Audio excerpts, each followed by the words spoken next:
araw, lungsod ng San Jose del Monte. Magandang San Joseño po sa ating lahat. Ngayon ay April 30 at ito po ang ating 15th episode. Salamat po sa pagtutok sa paboritong Thursday habit ng pamilyang San Joseño. Sa ngalan po ni PIO Head Brian Ocampo, ako po si Jeff Andrade at ito ang PIO Live. Ang programang maghahatid ng iba't ibang mahahalagang pangyayari, impormasyon at opinyong para sa inyo, San Joseño. Samahan niyo po ako sa isang oras ng makabuluhang pagbabalita, paghahati ng mga kwento ng inspirasyon at syempre, mga makukulay na ganap at mga programang naghahatid ng tagumpay sa lungsod ng San Jose del Monte. Bahagi po kayo ng ating talakayan at kwentuhan, kaya naman sama na sa diskusyon sa pamamagitan ng paglalagay ng inyong mga komento, katanungan o kaya naman pagbati sa ating comment section.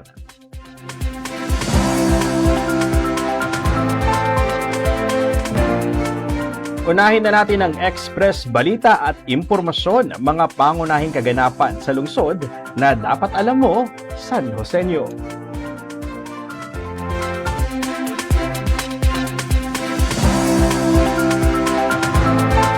Bilang paghahanda sa paparating na tag-ulan, nilibot ng mga kawani ng City Disaster Risk Reduction and Management Office o CDRRMO ang mga tulay sa lungsod upang maglagay ng river stop gauge o water level monitoring bilang parte ng early warning system kung saan nauna nang nalagyan ang Linawan Bridge at Kaitutong Bridge nitong April 23. Layunin nito na mas mapabilis ang pagbibigay babala sa komunidad na malapit sa ilog kung kailan sila dapat na lumikas at lumipat sa mas mataas na lugar upang mabawasan ang pinsalang maaaring idulot nito, hindi lamang sa kanilang mga ari-arian kundi pati na rin sa buhay ng bawat isa.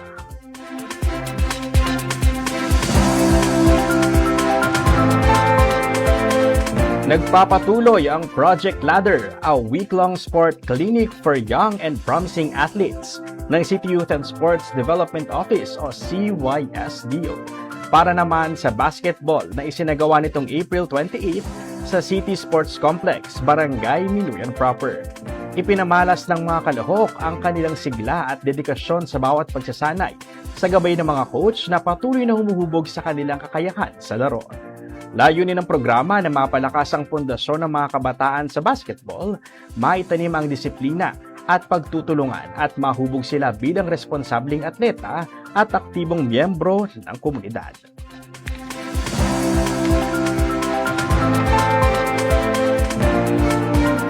Nagsagawa ang Regional Interagency Committee o RIAC para sa Manila Bay Cleanup Rehabilitation and Preservation Program ng Local Government Unit Compliance Assessment sa iba't ibang bahagi ng lungsod nitong April 29.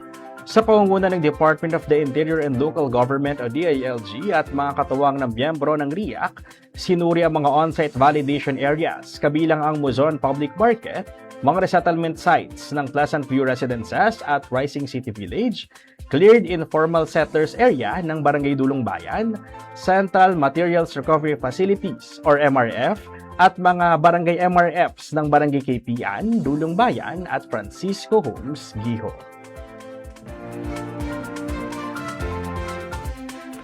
Sumailalim sa gender and sensitivity training ang mga kawani at namumuno sa Barangay Fatima 1 sa Casa Belinda Private Resort and Events Place nitong April 27.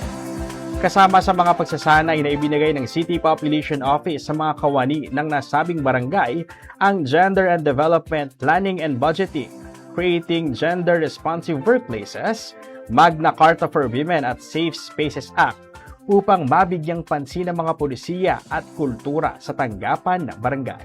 Layunin ng aktibidad na ito na magkaroon ng kamalayan ng mga kawani tungkol sa gender-responsive programs ng nasabing barangay.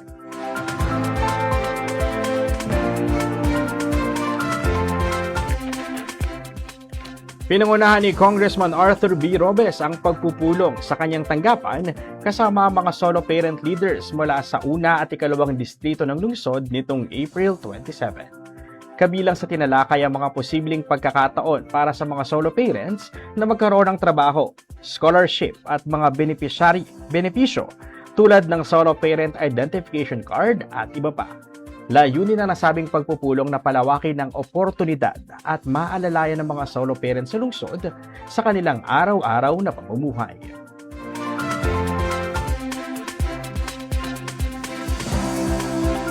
Pinaigting ng Human Resource Merit Promotion and Selection Board o HRM-PSB ang proseso ng deliberasyon para sa City Civil Registry Office nitong April 28. Sinuri sa proseso ang mga aplikante para sa mga posisyong Administrative Aid 4 o Bookbinder 4 at Registration Officer 1 upang matiyak ang kanilang kakayahan sa pagiging angkop sa tungkulin. Layunin ng deliberasyon na matiyak ang pagpili ng mga karapat-dapat at may integridad na kawani. Mapanatili ang mataas na pamantayan sa serbisyo publiko at higit na mapalakas ang tiwala ng mamamayan sa pamahalaan.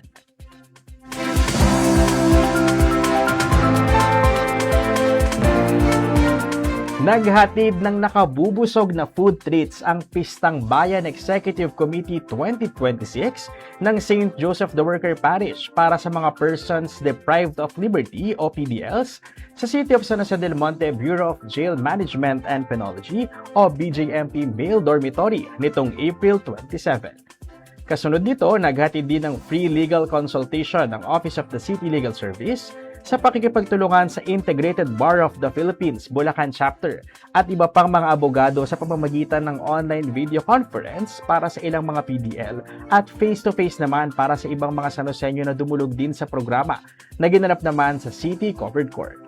Layunin ng pamahalaang lungsod sa pamumuno ni Mayor Ate Rida Robes, katuwang ang Pistang Bayan Executive Committee na mahatira ng serbisyo ang mga Sanosenyo kahit pa ang mga PDL sa The Rising City.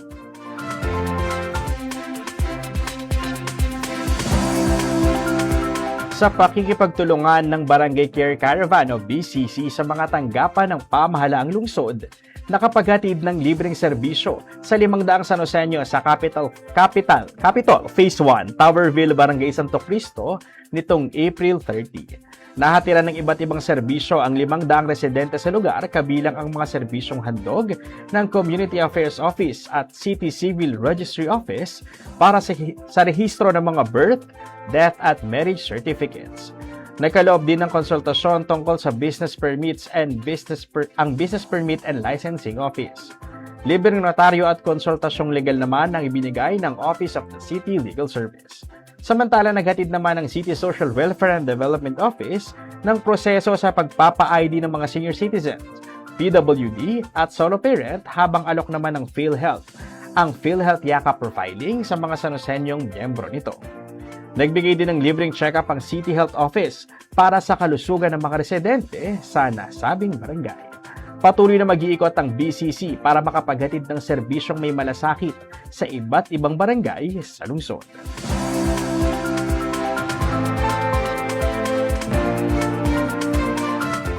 Matagumpay na ginanap ang First General Assembly ng mga Barangay Public Information Officers sa pangunguna ni PIO Head Brian G. Ocampo sa lungsod ng San Jose del Monte. Dito po yan kanina sa New Government Center, April 30. Binisita ni Congressman Arthur Robes ang pagtitipon bilang suporta ng pamahalaang lungsod sa mga nagsisilbing tagapaghatid ng balita at kinilala rin ng mga BPIOs na naging masigasig sa paghatid ng impormasyon mula sa barangay na kanilang pinanggalingan. Para po yan sa taong 2025. Kasabay nito, nagkaroon din ng training at workshop tungkol sa caption writing upang mahasa at makatulong sa kanilang pagbabalita.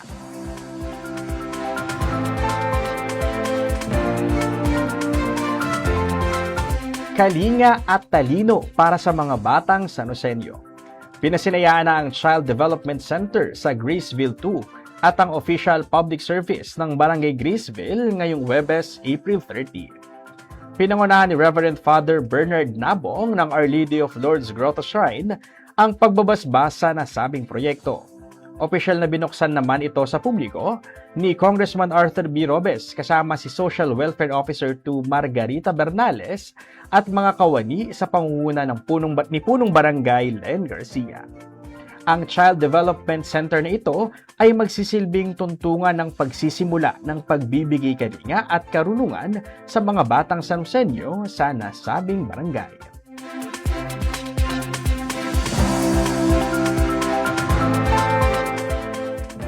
Para sa iba pang balita, makakasama natin ang mga campus broadcasters mula sa Kaipian National High School.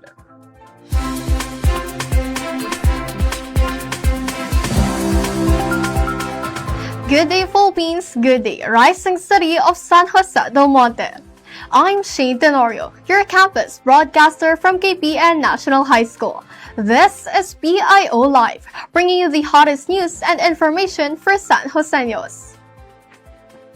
In observance of the International Earth Day 2026, with the theme Our Power, Our Planet, the city government of San Jose del Monte intensified its weekly cleanup drive on Saturday, April 25 in Barangay Asuncion. The City Environment and Natural Resources Office or CENRO, together with barangay officials and staff, led the cleanup of roads and waterways. The initiative aims to prevent the buildup of waste that may cause clogged drainage systems and illnesses for residents. This effort is part of the city's ongoing campaign to maintain environmental cleanliness and to encourage residents to practice discipline and proper waste management. In addition, various barangays across the city actively participated in the ongoing weekly cleanup drive in support of the Basura No Way program of Mayor Ate Rita Robes. Led by barangay officials together with staff and residents, cleanup activities were conducted in roads, drainages, and other public spaces to prevent the buildup of waste and maintain community cleanliness. The initiative aims to strengthen public awareness and encourage active cooperation among citizens in sustaining a clean, safe, and healthy environment for every San Joseño. A standout performance by Singing Tanglawan ng San Jose del Monte took center stage at the International Dance Day Festival or IDDF 2026 on April 23 at the Samsung Performing Arts Theater in Circuit, Makati City. The powerful presentation captivated the audience, showcasing the city's rich culture, artistry, and unity through expressive movement and storytelling. The event was attended by Councilors Dr. Vanessa Michelle Roquero and Briggs Abella, along with several city government employees, in support of local talents on a national stage.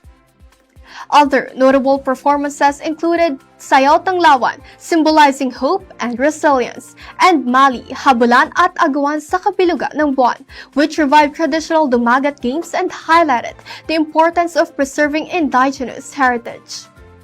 Each performance reflected the depth of San Jose del Monte's cultural identity, leaving a strong impression on both audiences and fellow artists.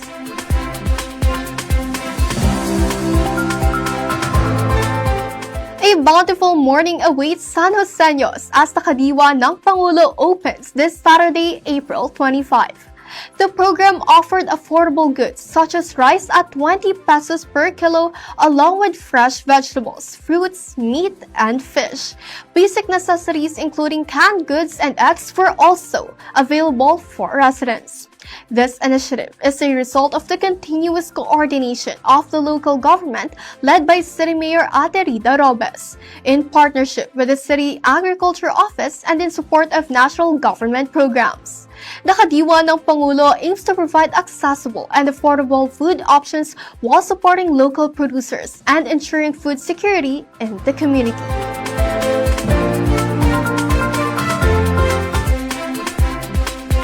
I'm Shane Tenorio, your campus broadcaster from KPN National High School, and this is PIO Live.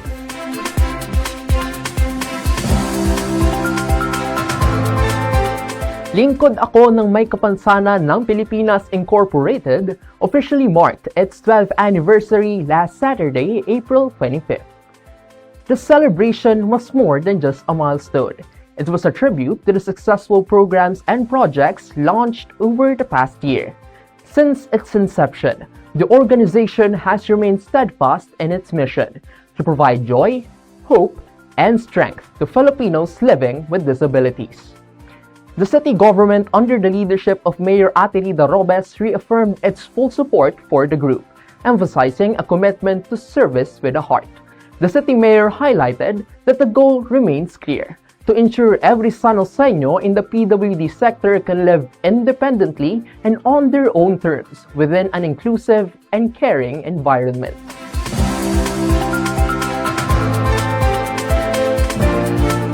Get ready for some high-flying action as Ateridas Cup Inter-Barangay Volleyball League 2026 officially kicks off. The tournament held its grand opening ceremony this Saturday, April 25th, unveiling a massive lineup for its second season. A total of 19 teams in the men's division and 12 teams in the women's division were formally introduced, all vying for the prestigious championship title.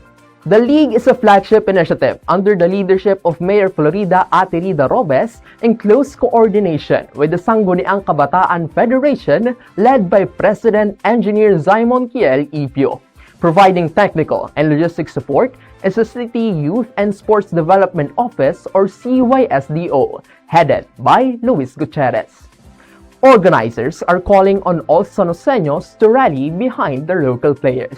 And if you can't make it to the courts, you can catch the live stream of the games on the official Facebook pages of the CYSDO and the SK Federation, where the full match schedules and updates are also posted. Barangay Graceville turns back the clock and brought Filipino traditions to the streets for the next generation. Last Friday, April 24th, the barangay government officially launched Larong Pamana Sama-Samang Sigla, Husay at Saya. The initiative aims to pull children away from their screens and introduce them to the timeless heritage of Filipino street games. The neighborhood came alive as barangay staff taught local youth the basics of patintero, the balance of kadang-kadang, and the agility of luksong tinik. The project, spearheaded by Punong Barangay Len Garcia, is a collaborative effort with various homeowner associations or HOAs across the jurisdiction. Beyond just physical activity, the program seeks to foster community unity and instill a deeper appreciation for Filipino culture among the youth. Organizers hope these games of our heritage will lead to a more active and culturally aware generation in the rising city of San Jose del Monte.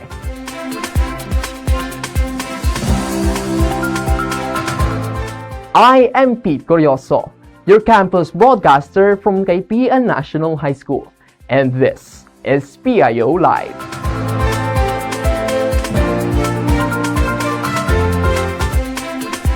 DSWD Field Office 3 is taking a major step forward in streamlining assistance for San Joseño families through modernizing social services for the digital age. Last April 23rd, officials gathered at the new government center in Barangay Dulong Bayan for a critical orientation on the new Forpis platform and compliance verification system.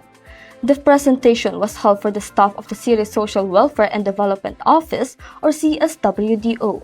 The highlight of the meeting was the announcement of a pilot test for this innovative technology. Barangay Paradise 3 and Barangay San Isidro have been selected as the testing ground to ensure the system's effectiveness in a real-world setting. This digital shift aims to drastically speed up the compliance verification process and the distribution of cash grants. By moving updates for beneficiaries online, the DSWD hopes to eliminate delays and provide more efficient, transparent service delivery to thousands of Forpis households.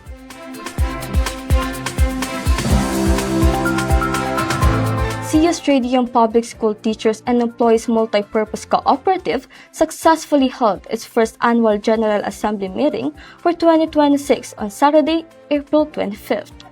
A key highlight of the gathering was the official installation of the organization's new officers. Members also reviewed a series of successful programs and activities carried out over the past few months, all aimed at ensuring the continued expansion and the stability of the cooperative. City Cooperative Development Office, led by City Cooperatives Officer Leonila Daza, joined the assembly. The office remains a steadfast partner to local cooperatives, working closely with the city government to promote the vital benefits, programs, and services that every member deserves. The assembly concludes a busy month for local cooperatives, following recent governance and management seminars hosted by the city.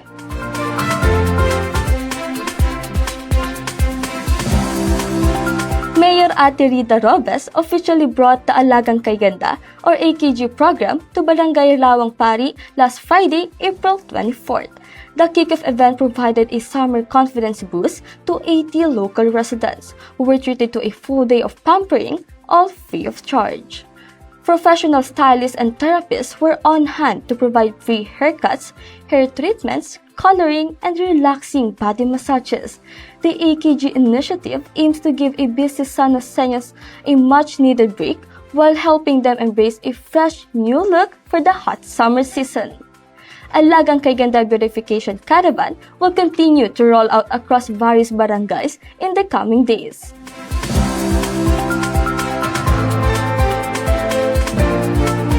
I am Rian Vargas, your campus broadcaster from KPN National High School, and this is PIO Live.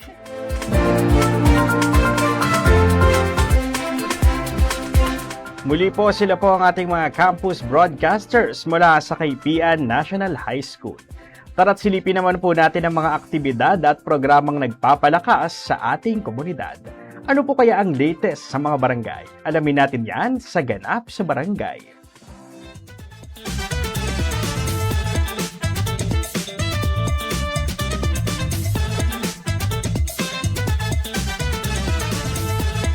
Bilang paghahanda sa posibleng pagyanig ng lindol, sumailalim ang mga kawani ng San Jose del Monte Luzon Medical Center sa earthquake drill sa pangunguna ng City Disaster Risk Reduction and Management Office itong April 27. Layo ng aktibidad na mapalawak ang kaalaman ng bawat individual tungkol sa safety measures, tamang paglikas at maging ligtas sa gitna ng kalamidad.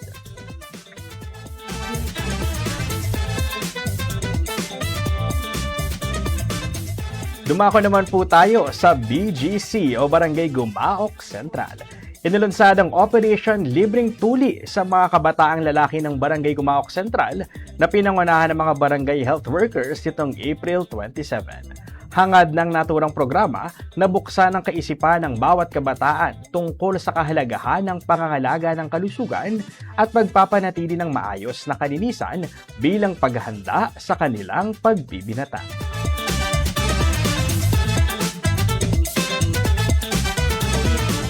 Muling inihandog sa 80 residente ng Barangay Santo Niño ang ultimate makeover sa ilalim ng programang Alagang Kay Ganda ni Mayor Ate Rita Robes nitong April 28. Layunin ng nasabing programa na maghatid ng libreng hair treatment, masahe, gupit at hair color upang mas mapangalagaan ang bawat San Joseño.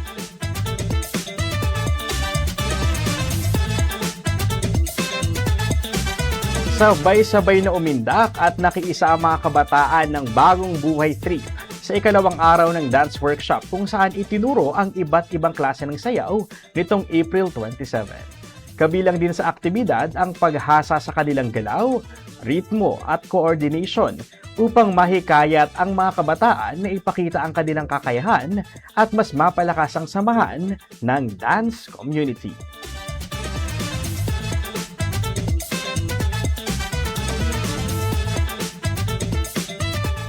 Abangan ang kabuuan ng mga detalye ng mga balitang yan sa Balitang San Joseño at Express araw-araw sa PIO Facebook page at syempre sa mga official Facebook pages ng bawat tanggapan ng pamahalaang lungsod at mga barangay.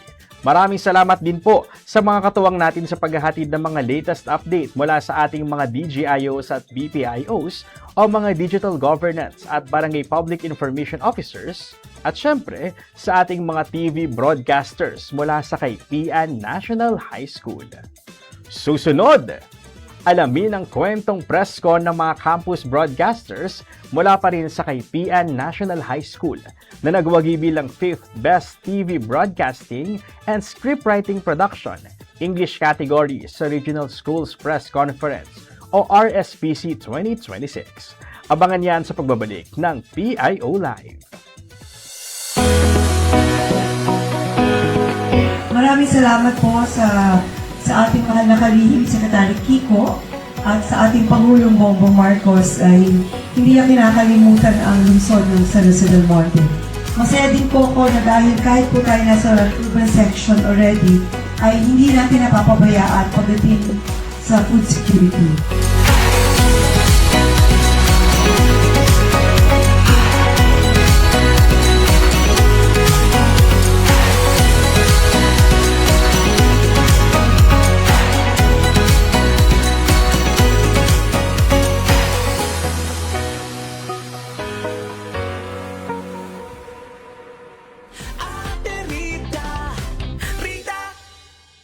morning, San Joseño. Nandito ay Sir Minuyan Proper. Ating papasyalan yung ating gulayan sa pamayanan. Just in time for our problem in the world. Kasi kailangan natin gumawa ng pamamaraan kung paano hindi magutom ang taong bayan. Kaya kailangan natin patuloy ang gawin nating programang magtanim ng gulay, mag-alaga ng hayop, para nang sa ganun, kahit dumating ang ganitong sakuna or krisis sa buong mundo, ay hindi natin mapabayaan ang kagutuman ng taong bayan.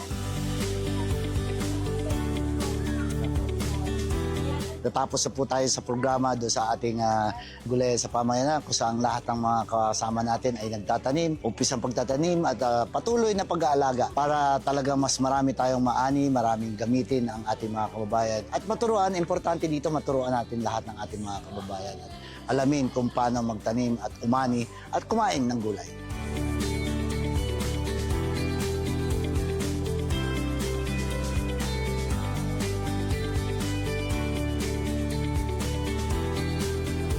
Okay sa inyong lahat. Salamat. Magkita-kita tayo ulit. Area San Joseño.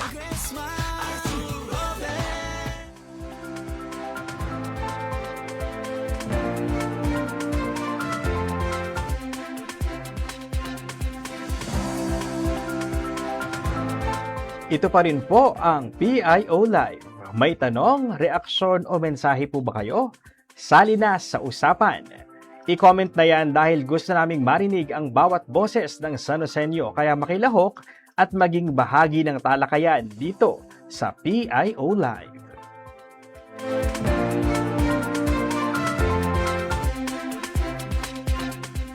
Mula sa dibisyon hanggang sa rehiyon, hindi nagpahuli sa galing sa pagbabalita at pagbibigay impormasyon ang ating mga kabataang San Joseñong tampok ngayong araw.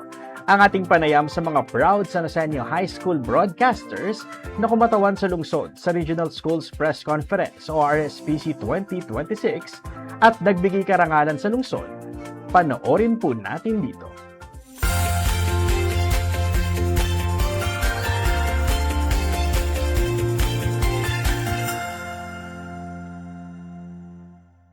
Maganda San Joseño, ito po ang PIO Live sa nagdaang Regional Schools Press Conference o RSPC 2026 na ginanap sa Balera Aurora, piling-pili at salang-sala ang mga paaralan na nakapasok sa naturang antas ng kompetisyon. Laban po yan sa iba't ibang mga lalawigan at paaralan sa buong Central Luzon. Kaya naman isang kagalakan po sa atin dito sa ating studio na makasama natin ang naging pambato ng DepEd Schools Division of San Jose del Monte para sa TV Broadcasting English category at buong husay na nag-uwi ng karangalan sa lungsod dahil nasungkit lang po nila ang ika-5 pwesto sa overall score ng kompetisyon. Ladies and gentlemen, kasama po natin, let us all welcome kay PN National High School TV Broadcasters English category. Magandang araw sa inyo at welcome sa ating PIO studio. Bumati muna kayo at magpakilala sa ating mga kababayan. First on the scene, always on the beat. This is Angela Gonzalez, your technical director. Frontliners Empower. This is your live reporter, Akisha Madulara.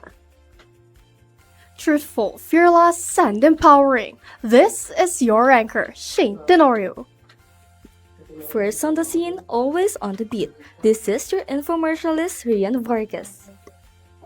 This is your news presenter number 2, Ramji Opamit, frontliner of justice. First on the scene, always on the beat. This is your floor director, Adaira Lopez.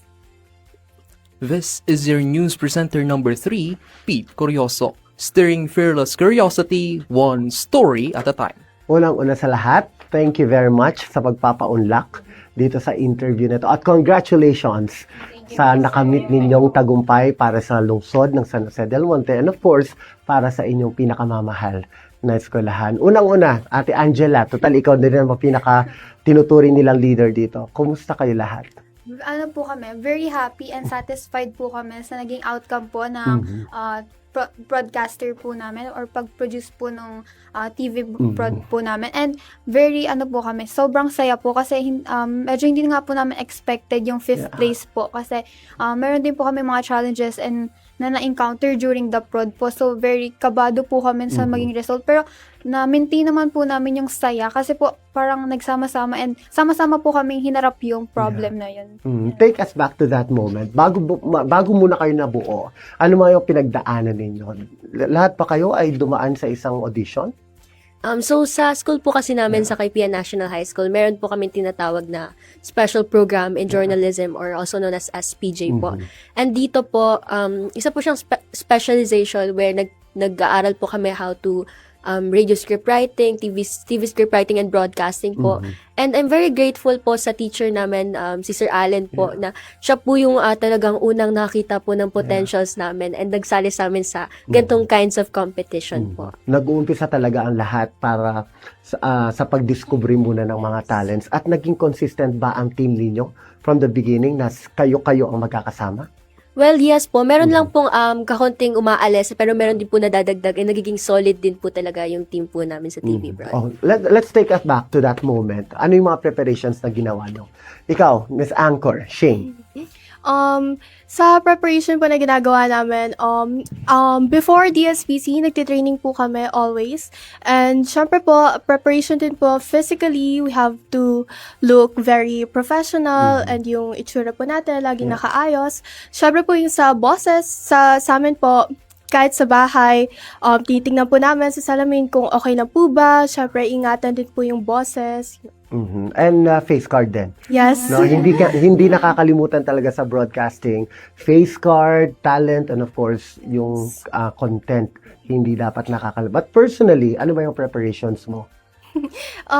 Actually po, sakitin po ako. So, actually before DSPC, nagkasakit po ako and super kinakabahan po ako kasi baka yung boses ko hindi na maganda, but still thank you Lord kasi ganun pa rin po yung boses ko. And syempre po sa supportive ko pong team na lahat lahat na ng gamot pinatry sa akin para gumaling. Thank you. Baka may kasamang dasal na yon. No, Shane. How about si Rhea? How about your group preparations? Ano yung mga paano kayo naghanda bilang isang grupo? I can say po na we had enough preparation po since may intensive training po kami na grabe rin po talaga may mga nababawas po, may nadadagdagan and pati na rin po sa mga problems na nangyayari po, hindi mo po sumasang-ayon sa amin yung mga panahon, pero nasusolusyonan naman po. May mga problems din po na ayun nga po, nagkakasakit yung anchor before contest, pero lagi naman po kaming as a team, nagtutulungan po kami and pati na rin po yung coach namin, syempre nasusolusyonan po and as well as sa preparation po, malaki po talagang tulong yung school head po namin na very supportive po, pati na rin po yung mga teachers po na tinutulungan din po kami, yung pagpunta po dito sa City Hall, yung service po, pati po yung mga pagkain po namin. I can say po na yung preparation po na yun talaga, lahat po na yun, worth it po siya sa amin. But who takes the lead dito sa grupo ninyo? Sino yung mga kino-consider yung mga ate at kuya? Yung bathaluman po namin, si Ate Ada po and si Ate Angela. Since sila po yung mga senior po namin, sila po talaga yung nagtitake ng lead, yung matatakot ka na lang, ganon. Pero in a good way kasi yung intimidation po na yun, it will result po to a good thing na sa production po namin, kung may kailangan pong i-improve, kung may kailangan pong palitan, sila po talaga yung nakakapansin ng mga bagay na hindi po namin napapansin. And speaking of, ikaw Ramjay, ano yung mga nakita mo na natutunan mo from your ates, from your seniors talaga? First of all po, kay Ate Angela po, marami po akong natutunan sa kanya kasi po, nung baguhan pa lang po ako sa TV broadcasting po, siya po yung nagagabay po sa akin sa pagsusulat ng script. And kay Ate Ada naman po, siya naman po yung nag-guide sa akin sa pag-edit po. Nung unang training pa nga po, siya po yung gumawa po ng PKG ko kasi po, nagpapanik na po kami at nagagalit na po yung coach namin kasi time crunch na po siya. Yeah. But aside from that, personally, nakakapag-share din ba kayo sa mga ates ninyo ng mga personal na problema ninyo or mga hinaharap ninyo? Opo, sir. Kasi po, medyo tight na rin po yung mga namin po, yung bonding po namin. Medyo close na rin po kami sa isa't isa. Lagi po kaming may bonding time after trainings, ganito ganyan. And di po talaga nawawala po doon yung pag-share po namin sa isa't isa ng mga insights po namin, mga problems po, ganito ganyan. And lagi naman po namin nasusuporta ng sarili kung meron po kaming hinaharap po na problema. More than the preparation pala sa competition, no? Mas naging tight pa kayo at na-build niyo yung character ninyo. Let's proceed with the RSPC na. Kumusta naman ang inyong journey sa RSPC, Ada? Siyempre po yung buong journey po namin sa RSPC yung pinakamasaya at yung pinaka-na-anticipate po namin for this whole preparation po. Binigay po namin yung best namin and nung mismong laban po, doon po namin talaga nilaan yung parang araw-araw na training namin. Kahit sa 4 na oras na yon, siniksik po namin yung isang buwan, 3 buwan na pagtitraining sa 4 na oras na yon. At sa 6-minute na production naman po, doon po namin binigay yung best po namin. At naniniwala po kami nung natapos yon ay nabigay po namin yung buong makakaya namin. At yung naging resulta po, yun po yung deserve namin. Kahit man anong place yan, naniniwala po kami na what we get is what we deserve po. At malaking factor yung preparations na ginawa ninyo. And speaking of preparations, gaano ba kahirap i-prepare yung team na to? Gaano kahirap o kadali na i-lead atong mga babies mo? Ano po, yung karamihan naman po sa kanila last year pa po, tas may mga nadagdag po. Para sa akin, hindi po kami nahirapan ni Angela i-lead sila. Kasi unang-una sa lahat, as a team po kami, nililid din po namin yung isa't isa. Pero pag-uusapan po namin yung paglilid namin ni Angela, para po sa amin, hindi po mahirap. Kasi unang-una sa lahat, mature naman po sila at kayang-kaya po nilang dalhin yung sarili nila. Syempre, onting critic lang sa ganito. Pagdating sa content and script, andyan po yung news writer namin si Angela. Pagdating sa postura nila sa camera, ako po yung nagagabay sa kanila. Pag sa editing naman po, kami-kami na po yun. Para sa akin, hindi po kami nahirapan kasi unang-una sa lahat, may kanya-kanya po kaming specialty, may kanya-kanya po kaming skills at nung pinagsama-sama po namin yun, mas naging empowered pa kaming i-lead pa yung buong team na to. And because of these experiences, merong mga emotional part. Diba? Steve, ikaw, or Pete, ikaw. Ano yung, talagang napaghahalo ko na yung Steve at ano yung mga emotional parts ng journey ninyo? Siguro po yung pinaka-emotional part po ng journey is during after po ng RSPC presentation po ng production namin. Since all the pent-up emotions, yung lahat ng pagod na naranasan namin during the months of training, nailabas na namin na kumbaga, tapos na, okay na. And after po nung mismong production po namin, nagkaroon po kami ng bonding time with each other sa mismong billeting school. So, nalabas namin lahat ng emosyon namin, nagkaroon kami ng a bit of fun, at nakapag-bond po kami, nalabas namin yung mga emotions po namin. And let's talk about yung awarding session naman. Kumusta? Did you expect na magiging part kayo ng top 5 or top 10? Hindi po. Wala po kami expectation. Siguro pinoprotektan lang namin yung sarili namin na ma-disappoint. Ayaw namin mag-expect masyado. So, yung natawag kami sa stage, syempre tuwan-tuwa kami lahat. Medyo hindi kasi kita dun sa mga mukha namin sa picture po. Pero tuwan-tuwa po kami sa loob kasi syempre worth it pala lahat ng pagod, puyat namin sa araw-araw na pagtitraining at paghahanda po. Ano ba yung mga awards na nakamit ninyo, Akisha, for your school and for the whole city? Sa Regional Schools Press Conference po, nakuha po kami ng 5th Best Infomercial, 5th Best Script, and yung 5th Best Overall Production po. Wow, congratulations. You really deserve it. Yun palang isang malaking karangalan na maging bahagi ng RSPC. What more, di ba, kapag nag-uwi kayo ng mga exact na patimpalak or mga awards. And ikaw, ano ba yung mga, may mga multo ba kayo?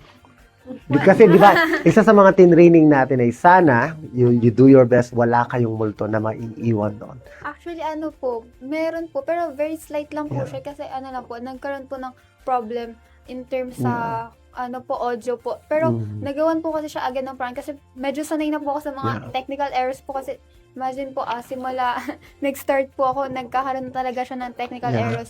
Pero syempre po, through trainings, intensive trainings, talagang mas mabilis na po yung paggana ng utak ko paano po siya magagawa ng paraan and masalba po yung production kasi ako po parang nasa akin po kasi yung nakasalalay yung buhay po ng production po namin kasi kahit po anong galing po ng mga anchor po namin, ng presenters po namin. Kung hindi ko po siya like na-present, hindi po talaga siya like hindi mapapakita yung ganda. So nasa akin po yan. So talagang kailangan ko po mas mabilis mag-isip, mas mabilis magkaroon ng plan B, plan C, kahit anong plan hanggang Z pa yan. Kasi po ayoko po kasi silang makitang umiiyak ganon, kasi ayoko rin po makita nila kung umiiyak. Kaya May po, mga umiyak ba dito during your... kasi po sa anchor po namin si Shane po. Tapos nung nakita ko po siyang naluha na rin po ako kasi parang nadala na po ako ng emosyon kasi syempre po as ate parang syempre pansin ko po lahat ng mga nagiging reaction nila. Si Ada naman po super hindi yan kaya yan, ano ba ginawa natin yung best natin, gumaganon po ako. Gumaganon siya. Tapos parang kabaliktaran niya po ako na parang okay, sige ganun po. Pero yung multo na yan parang nawawala po siya pag napag-uusapan po namin siya sa team kasi nga po sabi nga po ni Pete, yung bond po kasi sa amin parang pag napag-usapan naman po namin siya na parang nagmagarin naman pala kami na okay, worth it pala lahat kasi sobrang very po sila, sobrang galing po nila mag-comfort po kaya parang oo nga, sige, ginawa po namin. Ganun po. But more than broadcasting, ikaw, Shane, syempre, ikaw yung nakaharap talaga. Ikaw ang mukha ng inyong newscast. More than broadcasting, ano ba yung mga natutunan ninyo sa isa't isa?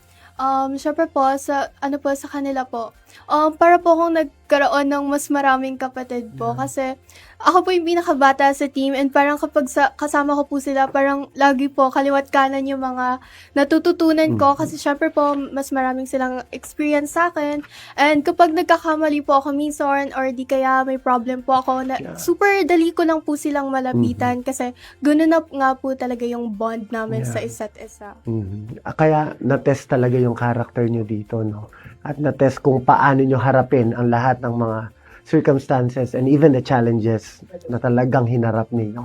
Pero sa likod po ng mga ngiti at lakas o husay na pinakita ng ating mga batang Giorno, syempre, may mga tao sa likod ng inyong mga paghahanda. Sino-sino ang mga gusto nyong pasalamatan na naging bahagi ng napakagandang journey ninyo?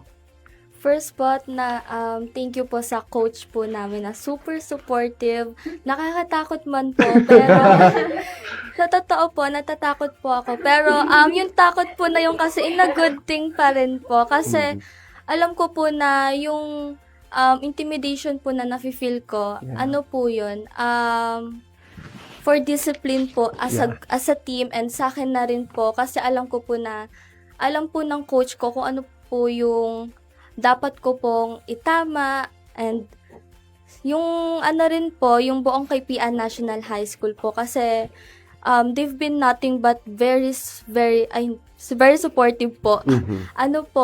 Lalo na po yung si Sir Ian, kahit ano mang pong problema namin ay andyan po siya lagi, hindi po kami nadadown kay Sir Ian kasi lagi po siyang may advice po sa amin na tumatatak po talaga sa amin. Nadala din po namin sa regional schools press conference. And yung mga families po namin na super supportive po sa amin individually.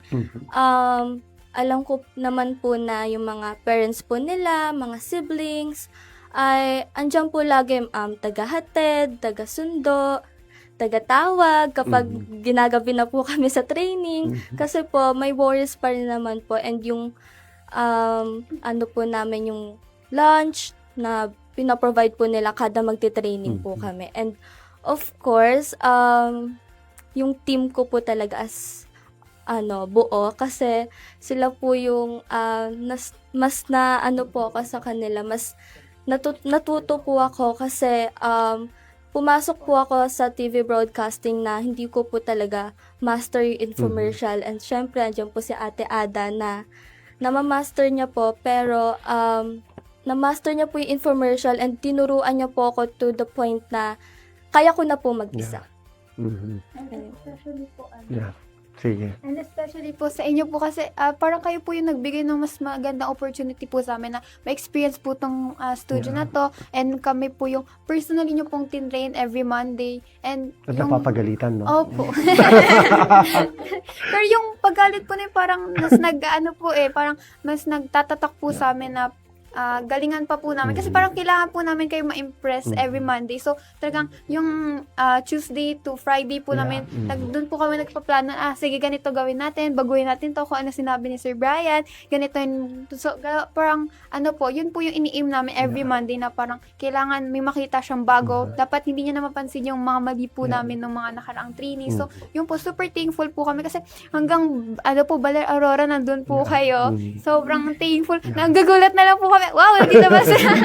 And just to make it clear ha, it's not really to impress me, but it's really to let you have that opportunity na ilabas pa ninyo yung kaya nyo. Kasi ang dami pa talaga ninyong potential na maaari nyo pang ilabas. And by the way po, nandito po sa studio ang kanilang coach na pinag-uusapan natin kanina pa dito. Parang wala lang siya dito, no? But I would like to focus more on, syempre, may mga mag-graduate na sa inyo. May mga magpapaalam na. Sino yung mga magpapaalam na dito?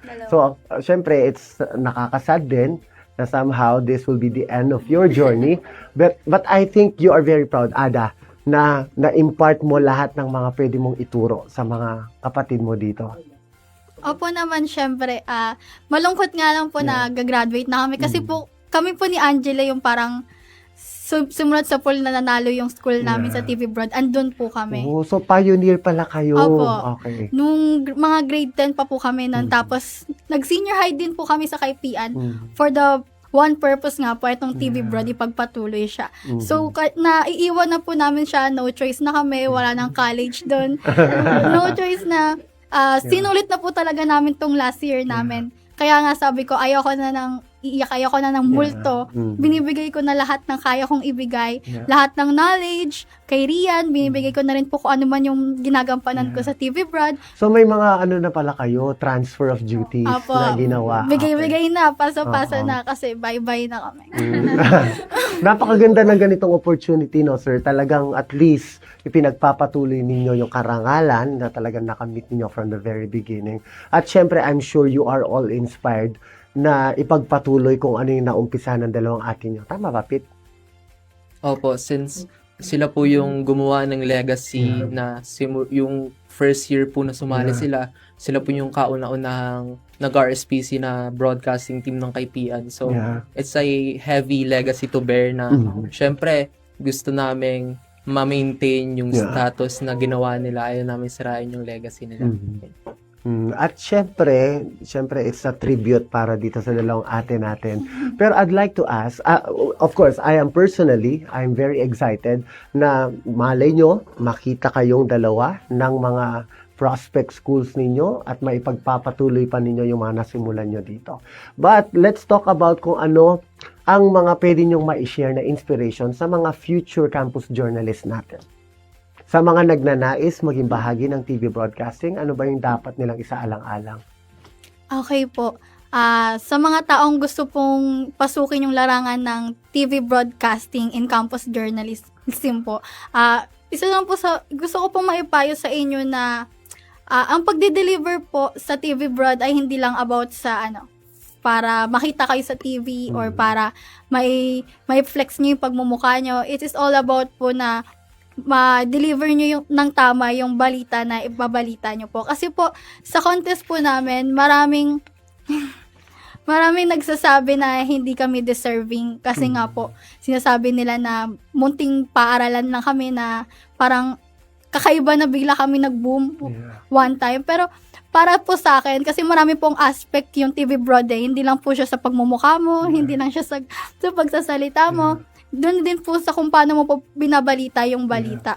Kasi po binabalita po namin yung balita na may buong puso at inaalam po namin yung pinaka-detail ng news, kung ano yung pinaka-importante, yun po yung ibibigay namin.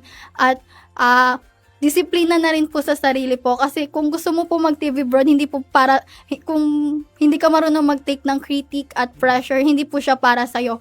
Kasi unang-una sa lahat, marami pong rules na kailangan mong sundin. Kung para sa'yo, kala mo magbabalita ka lang, hindi po. Kung gusto mo mag-TV Broad at handa ka rin po sa pressure, sa puyat, sa pagpupursige sa sarili mo na mag-aral, na matuto ng iba't ibang skills like editing, like speaking, like running. Kasi pag sa TV Broad, tatakbo ka talaga. Hindi pwedeng Ganun lang. Yeah. Kaya dapat po alam mo po yung papasukin mo. Maraming gusto mag-TV broad dahil gusto nila nang makita sa TV, gusto nilang mapalabas, pero para po sa amin, hindi lang po ayun yung TV broadcasting po. And it's really more of a big responsibility talaga. No? And you did great.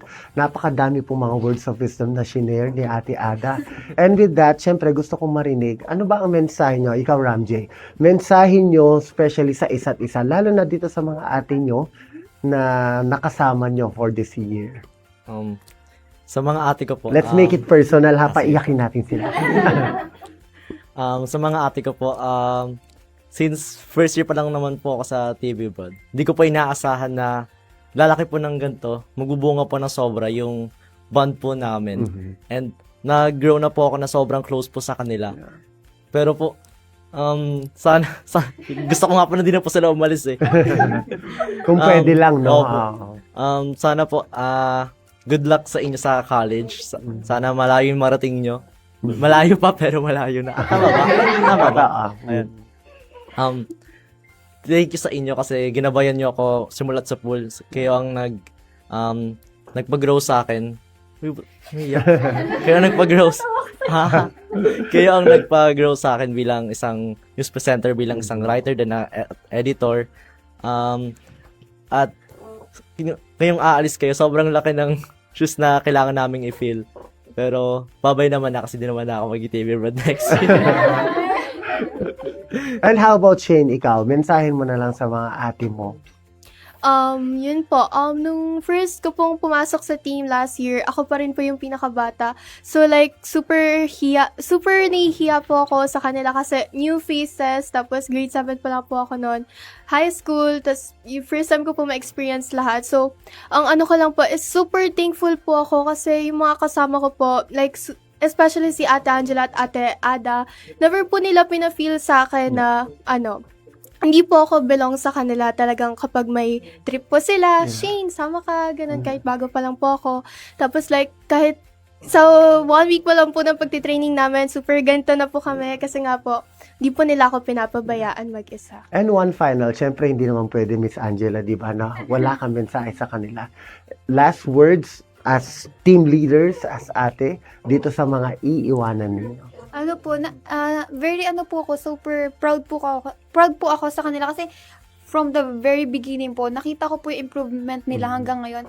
Kay Aki na, yung first niya po, mga prod niya po is, yung mata niya po, parang pikit-pikit po siya lagi, ganun. Tapos sabi ko, wow, nawawala na. So parang talagang may improvements po sa kanila. At saka, hindi po nila tinitake yung criticism sa kanila as a bad way. Talagang tinitake po nila as a positive po. Tapos kay Shane na simula grade 7 po siya. Talagang nakita ko po na nag-mature po siya. Tapos mas ginusto niya po yung pagiging anchor na parang, andito ko, may kailangan akong patunayan, meron akong dapat i-maintain, ganun po. Kasi, believe nga po ko sa kanya kasi po, nakuha niya po yung weight ng TV Broad kasi po, syempre, solo anchor na lang po siya mag-isa. So, talagang mapapansin niyo po na parang walang kulang nung may umalis kasi na-feel niya po yung pagiging solo anchor niya. And then, kay Chi naman po, nakita ko talaga yung improvement niya po na parang pinapagalitan po siya kung paano po siya mag-deliver sa infomercial niya. Tapos nakita ko po na talagang mas parang nasa sa puso niya na po yung pagiging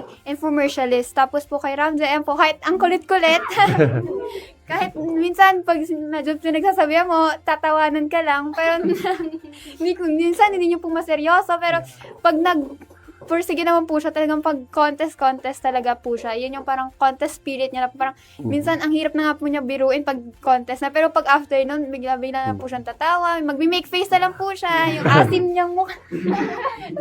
Tapos ayan po, kay mamaya na po si Ada. Si Pete po. Kay Pete po, medyo po kasi si Pete dati, medyo, paano po ba, medyo masungit kasi si Pete. Pero nakita ko naman po na talagang pag may gusto siyang gawin, may gusto siyang, lalo na po pagdating sa blender, siya po yung talagang nakakatulong ko. Kahit minsan, medyo nagagalit na siya sa akin. Pero ramdam ko po yung galit niya. Joke na po. Pero ramdam ko po yung pagpupursige niya po talaga. Kaya, ano po ako, hindi po ako nangangampan na parang iwanan sila kasi alam kong merong pit na talagang pupursigihin. Very competitive. Opo, very competitive. Ayaw niya po nagpapatalo kahit sa away po namin. Ayaw niya po nang nagpapatalo. Kaya ramdam ko po na yung may iwan pong legacy na nga sinasabi niya is mamimaintain po taga at mapapatuloy po ang three-peat po ng TV Broadcasting English ng KPN National High School. Tsaka kay Ada po, si Ada po yung hindi niya po kainiwan kasi yun nga po, nag-senior high lang po kami sa KPN kasi nga po gusto namin ipagpatuloy at masabi sa mga nagmamaliit sa amin noong umpisa na kaya pa po namin at kaya po ibigay at patunayan ulit na paulit-ulit na hindi lang po kami first time at yun na po yung magiging huli namin kasi nandito kami nandito ngayon kasi napatunayan po namin at napatunayan po namin hanggang regionals na nakapag-fifth po kami. And yun po, sobrang thank you po sa kanya kasi syempre po, siya po yung nagiging support system ko din tuwing may tuwing training kasi syempre po pag may kailangan pong gawin, may kailangan baguhin, sasabihin ko po sa kanya and matutulungan niya po ako sabihin kasi po si Adam meron po siyang vibe na kaya po mag-confront ng mga tao, ganun po. So parang siya po yung magsasabi pag may worry ako, nasasabihan niya yung mga team kasi medyo ayoko po kasing medyo nasasaktan siya sa mga salita. Kaya pinapadaan ko po kay Ada kasi Ada po yung magsasabi. Ayun po, kaya very thankful po ako sa team ngayon and sana po sa pag-alis namin is ma-maintain po nila yung bond na meron kami kasi yan po yun eh. Kaya siguro mas nagtataga at mas maganda po yung samahan namin kasi meron kaming naiiwan sa isa't isa na alaala na parang kailangan ganito ulit. Tapos yun po yung some gift namin na parang ano na po siya, ano na po yun, tradition namin na some gift tayo, ganun po. Like, tara, ganun po. Kaya kang, hindi po kami magsasamgyup ng kulang-kulang, dapat kompleto po kami. Kasi po, yun po talaga yung dapat. Napakaganda talaga na nakagawian nila. And of course, it's really fun to hear your stories. Medyo nakakabitin lang kasi we have a very limited time. But last na lang, siguro si Pete na lang. Pete, lahat ng mga pwede nyo pang pasalamatan dito sa naging bahagi po ng journey ninyo. Unang-una po syempre nasabi naman na ni Chin, si Sir Allen ng aming SPA for cultivating our growth and ensuring na syempre ma-develop namin yung mga skills namin at mas mahasa pa kasi naniniwala ako na yung campus journalism hindi lamang natatapos sa DSPC, sa RSPC or NSPC, kundi nadadala natin ito sa beyond the campus. And of course, sa friends, families namin lahat, and sa Diyos, syempre, sa paggabay sa ating lahat. And of course, sa inyo, Sir Brian, sa PIO team, na tumulong talaga sa amin sa pag-shoot ng OBB. Nakita lang kami dun sa labas. Naglabasan na yung mga staff. So, nagulat kami kasi napaka-supportive nilang lahat. So, naniniwala ko na hindi magiging posible lahat ng narating namin kung wala ang kahit isa man lang dun sa mga pinasalamatan ko. And syempre, sa aming school head, Sir Mark Ian B. Bunyog, na napaka-supportive sa mga campus journalists at mga estudyante niya sa KPN na talagang sinisigurado niya na yung mga bata merong sapat na equipments or kapag kailangan ng suporta ng mga bata, sinisigurado niya na ma-action na niya lahat. Ayan. Maraming salamat po. And of course, maraming salamat sa pagbabahagi ng inyong kwento at syempre ng inyong tagumpay at syempre ng inspirasyon. Hindi lang sa amin kundi sa lahat ng mga San Joseño na nakatutok ngayon sa PIO Live. Sa ngalan ng pamahalang lungsod na pinamumunuan po ni Mayor Ate Rida Robes at Congressman Arthur B. Robes, kami ay muling buong pusong bumabati at nagpapasalamat sa inyong talento, sa inyong husay at dedikasyon sa larangan ng campus journalism ng campus broadcasting. Ang inyong tagumpay ay patunay na walang limitasyon ang galing ng isang San Joseño sa kahit na anong larangan, kahit na anong entablado. Muli, maraming salamat po sa ating Regional Schools Press Conference RSPC 2026 5th place in TV Broadcasting English category, ang KPN National High School. Maraming salamat, Aria San Joseño. Thank you very much, everyone. Congratulations.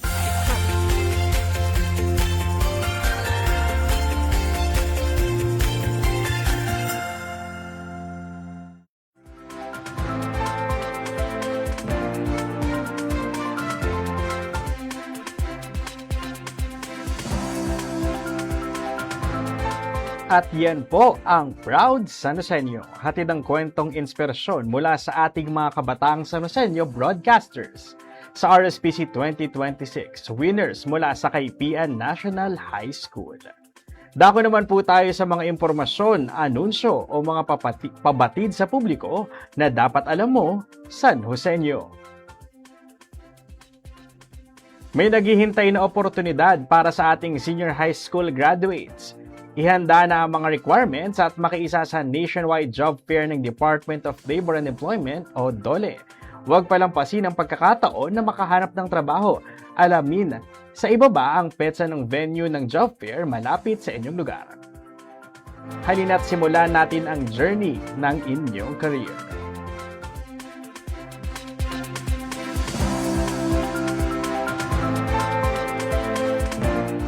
Makikiisa rin po mamayang 7 p.m. ang mga kinutawan mula sa bawat tanggapan ng pamahalaang lungsod sa gaganaping Gabi ng Lokal na Pamahalaan na bahagi ng pagdiriwang ng kapistahan ng parokya ni San Jose Manggagawa.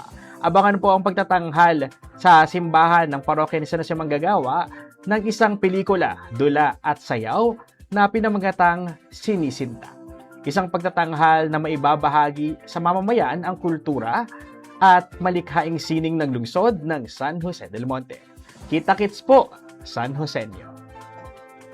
At yan po ang ating mga pabatid sa publiko. Bago po tayo magtapos, heto muna ang ating quote of the day. Isang paalala na magbibigay inspirasyon, lakas ng loob, at positibong pananaw sa araw na ito. Dahil sa gitna ng balita at impormasyon, mahalaga pa rin ang pag-asa at pagpapahalaga sa kapwa upang lalo tayong ganahan, ma-inspire at magbigay inspirasyon din naman sa iba. Ito po ang ating quote of the day. Think before you click. Ito ay isang mahalagang paalala na kahit sa modernong panahon, mas madalas itong marinig o matuturing ng isang prinsipyo na matagal nang umiiral. Katulad ng mga sinaunang paalala na mag-isip bago kumilos o magdahan-dahan sa pananalita. Sa panahon ngayon, mas pinabilis ng teknolohiya ang pakikipag-ugnayan natin sa iba. Mas lalo itong nagiging makabuluhan at dapat isasabuhay araw-araw. Ang bawat pag-like, pag-share, pag-comment o pag-post ay may kaakibat na epekto, hindi lamang sa ating sarili kundi pati sa ibang tao. Sa isang iglap, maaaring kumalat ang maling impormasyon, makasakit ng damdamin o makasira ng reputasyon. Kaya nararapat lamang na pairalin ang masusing pag-iisip bago kumilos. Tiyakin na ang binabahagi ay totoo, makabuluhan at hindi nakakapinsala sa iba. Kaakibat nito ang pagiging responsableng bilang isang mamamayan ng digital na community kung saan mahalagang maging maingat sa ating mga aksyon. Igalang ang opinyon at dignidad ng iba at unawain na ang bawat galaw sa internet ay may tunay na epekto sa totoong buhay. Lagi po nating tandaan na hindi lamang po ito paalala, kundi isang paninindigan na patuloy nating isabuhay. Isang gabay upang gamitin ang ating boses at impluwensya sa internet ng may malasakit, integridad at pananagutan.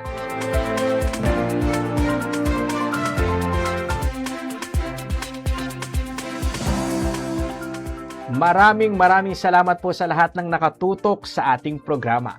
Dahil kayo ang bida sa segment na ito, deserve nyo ang isang malakas na shout out!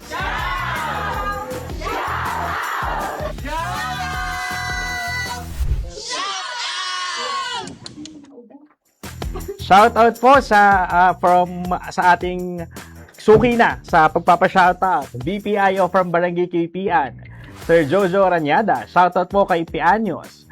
Maraming salamat, PIO. Shoutout kay James for watching.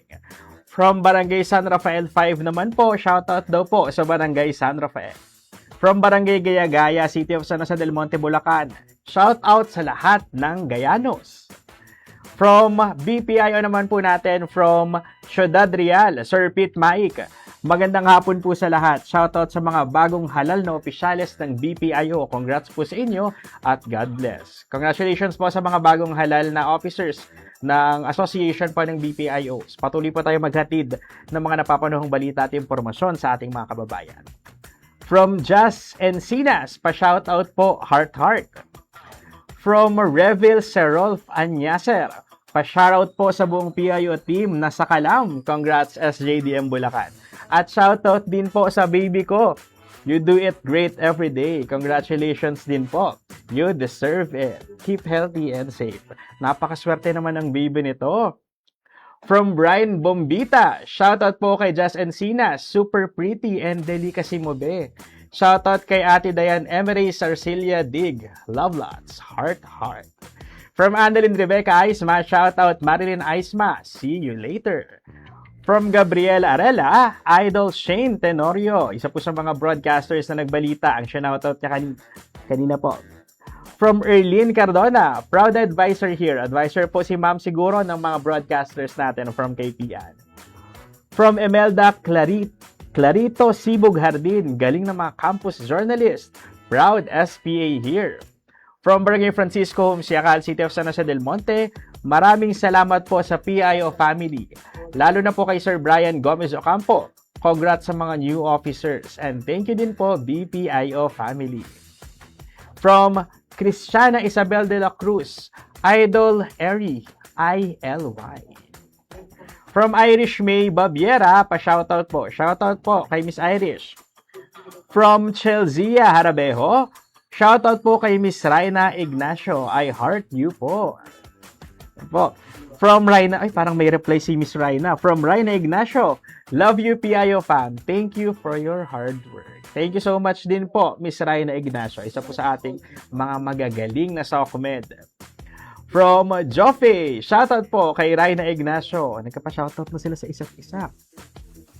Shoutout po, Manny Flores, Mark Anthony Roque, Franco family from San Jose, Kalumpit, Bulacan. Happy Fiesta po sa inyo. Happy Fiesta po. From Finn Mariano Maningas, pa-shoutout po. Miss you all, PIO fam. We miss you too, Finn. From Johanna Gacosta Fulo, shoutout po sa pinakamabait na supervisor, Sir Jansen. Shoutout daw po kay Sir Jansen na pinakamabait naman na supervisor. From Achilles R. Quitorio, pa-shoutout po sa mga kabarangay ko dyan sa Barangay San Pedro. Shoutout daw po.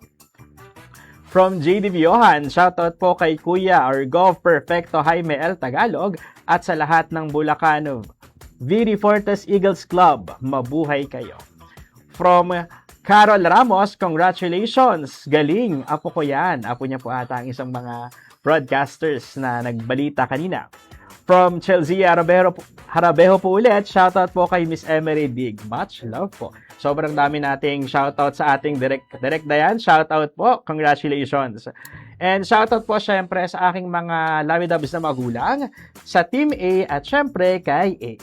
Yan po. At dyan po nagtatapos ang ating makabuluhang talakayan sa PIO Live, kung saan ang balita ay malinaw, ang impormasyon ay tama at ang opinyon ay may saysay. Maraming salamat po sa inyong patuloy na pagtutok at makikiisa.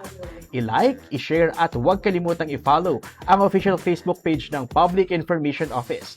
Dahil dito, updated ka na, legit pa ang balita. Sa ngalan po ng magkatuwang sa serbisyo, Mayor Atty. De Robes at Congressman Arthur Robes, ako po si Jeff Andrade at ito ang PIO Live. Magandang araw, Arias San Joseño.